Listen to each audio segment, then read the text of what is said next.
Bienvenue sur Africa 24 dans cette nouvelle édition du QG Weekend. Au sommaire de l'actualité en Mauritanie, le peuple va trancher le 5 août pour la révision constitutionnelle voulue par le président Mohamed Ould Abdelaziz. À l'approche de cette échéance, les tensions politiques sont exacerbées. Le code électoral révisé et promulgué ce 27 juillet en Guinée. Cette promulgation peut être un pas dans l'application de l'accord politique d'octobre 2016 qui prévoit notamment l'organisation d'élections locales. Littérature et poésie en Afrique francophone. L'engagement y occupe toujours une partie majeure. Nous vous amènerons à la fin de cette édition à la rencontre d'Émile Lalsaga, un poète burkinabé militant contre toute forme de résignation. Le vote est officiellement clos en République du Congo. Ce dimanche, les électeurs étaient appelés aux urnes pour le second tour des élections législatives. Il restait moins de 40% de l'Assemblée nationale à élire en République du Congo. Au premier tour, le PCT, le Parti congolais du travail du président Denis Sassou Nguesso, a raflé 70 des 151 sièges et 28 de ses candidats sont en ballottage ce dimanche. Élections législatives ce dimanche également au Sénégal. Celles-ci touchent à leur fin. Notre correspondant nous a fait part tout à l'heure de quelques couacs d'ordre logistique à l'ouverture des bureaux de vote pour ce scrutin test à 2 ans de l'élection présidentielle. Plus de 6 millions de Sénégalais sont appelés aux urnes. Et au total, ce sont 47 listes qui sont en lice pour ce premier tour. La campagne du référendum constitutionnel du 5 août se poursuit en Mauritanie. La révision proposée comporte notamment la suppression du Sénat et la Haute Cour de justice. Une révision qui, depuis son annonce, a entraîné une profonde division de la classe politique. Une division accentuée ces derniers jours. Corinne Kamdem. Référendum maintenu pour le 5 août. À quelques jours du référendum mauritanien sur la révision constitutionnelle, la tension est à son paroxysme. La police mauritanienne a durement réprimé le 25 juillet 2 marches organisées à Nouakchott par une coalition opposée au référendum constitutionnel du 5 août et interdite par les autorités, faisant plusieurs blessés, a dénoncé l'opposition. Rappelons que la révision de la Constitution prévoit notamment la suppression du Sénat, de la Haute Cour de justice et le changement du drapeau national. Nous avons avisé les autorités de notre décision d'organiser notre programme de meeting et de marche, comme le veut la loi, mais le régime despotique fait fi des lois et règlements. En effet, les partis qui constituent la coalition ont lancé une campagne pour un boycott actif du référendum, exhortant leurs militants à ne pas aller voter le 5 août. Ils espèrent ainsi influer sur le taux de participation et de la sorte faire invalider le vote. De son côté, le président mauritanien Mohamed Ould Abdelaziz continue ses meetings à l'intérieur du pays en faveur des amendements constitutionnels. Il a le droit de recourir à la voie référendaire, mais il avait déjà fait son choix. Il ne peut pas choisir les 2 voies à la fois.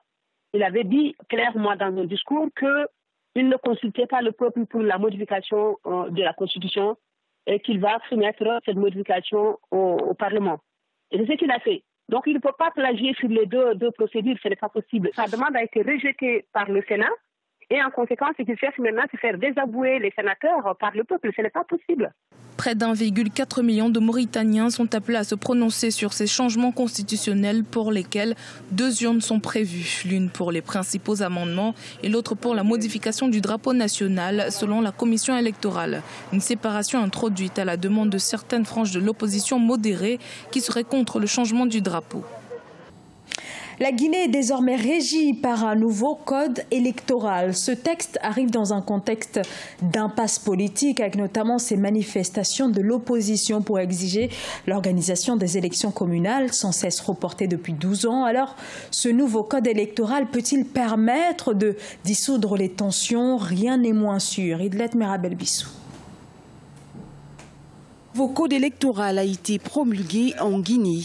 Très attendu dans le pays, ce code promulgué est le fruit de l'accord politique signé entre la mouvance et l'opposition le 12 octobre 2016. Cette promulgation intervient à une période d'impasse politique marquée le 6 juillet 2017 par la destitution du président de la Commission électorale nationale indépendante Bakary Fofana.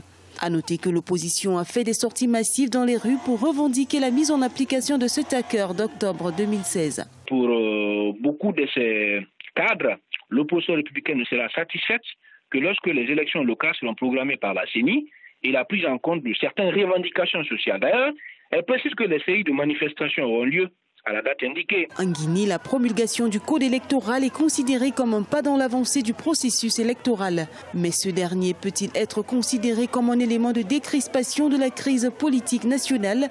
La question reste intacte.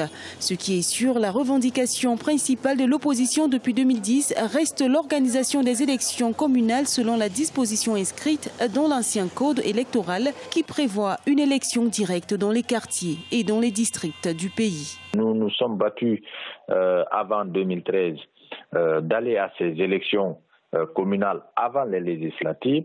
Ça n'a pas été le cas. Nous avons signé, c'est le 5e accord qui a été signé et jamais le gouvernement n'a appliqué ces accords. Donc ce que nous attendons, c'est que après la promulgation de ce code, qu'on nous fournisse un chronogramme concret, une date à laquelle on peut organiser ces élections. La nouvelle version du code électoral prévoit un changement de mode d'élection au niveau des quartiers et des districts. En rappel, dans un arrêt en date du 15 juin 2017, la Cour constitutionnelle avait relevé l'inconstitutionnalité de plusieurs dispositions du nouveau code électoral. Fervent amoureux de poésie et de littérature, il s'est fait connaître par Les Sillons de l'existence, paru en 2014, œuvre dans laquelle Émile Lalsaga nous dévoile sa sensibilité. Le poète, comme dans ses autres écrits, n'hésite pas non plus à dépeindre dans ses vers les travers de notre société. Jean-Paul Ouedraogo est allé à sa rencontre. Un poète est un monde enfermé dans un homme.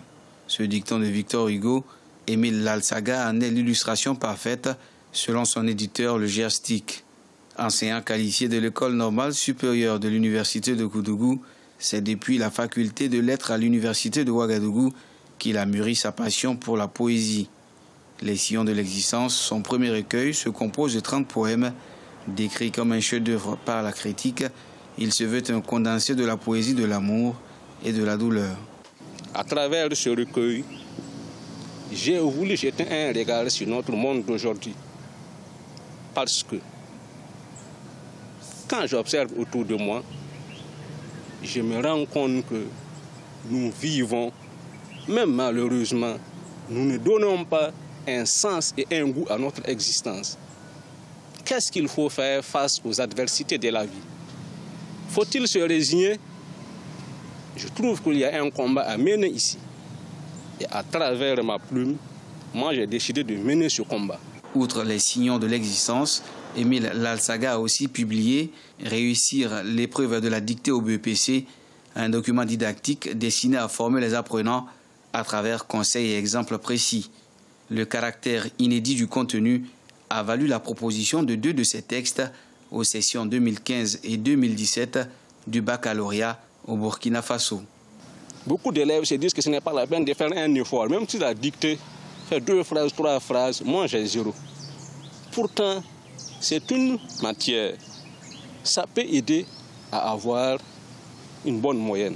Ça peut aider pendant l'épreuve du BPC. Pourquoi alors se résigner? Titulaire d'une maîtrise en lettres modernes, option littérature orale africaine, son goût pour la lecture et l'écriture a affermi son sens de responsabilité face aux nombreux problèmes qui minent la jeunesse. Ainsi, par sa plume, il entend contribuer à changer un tant soit peu la société burkinabé. De meilleures conditions de préparation, voilà ce que réclament les boxeurs congolais aux autorités de Brazzaville. 4 d'entre eux sont tout de même parvenus à se qualifier au prochain mondial, mais il n'en demeure pas moins que ces boxeurs se sentent bien souvent livrés à eux-mêmes. Reportage d'Eva Panzo. C'est sur les hauteurs du quartier Massengo dans le 9e arrondissement de Brazzaville que le champion d'Afrique de boxe des poids lourds, Lori Pembouabeka, se prépare pour sa participation à la Coupe du monde de boxe, prévue du 25 août au 3 septembre 2017. Le champion et ses coéquipiers disent être abandonnés à leur propre sort depuis la fin du championnat d'Afrique en juin 2017. Lori pense avoir effectué le premier pas en honorant son pays avec sa qualification à cette grande rencontre mondiale. Vous avez vu les conditions à lesquelles je suis en train de me préparer. Je me prépare un peu bien, mais je sollicite d'abord l'aide du gouvernement, car j'ai eu à faire le premier pas et le deuxième pas, c'est au niveau du gouvernement de m'aider. Vraiment, c'est dans des conditions un peu fantasques, opaques et misérables.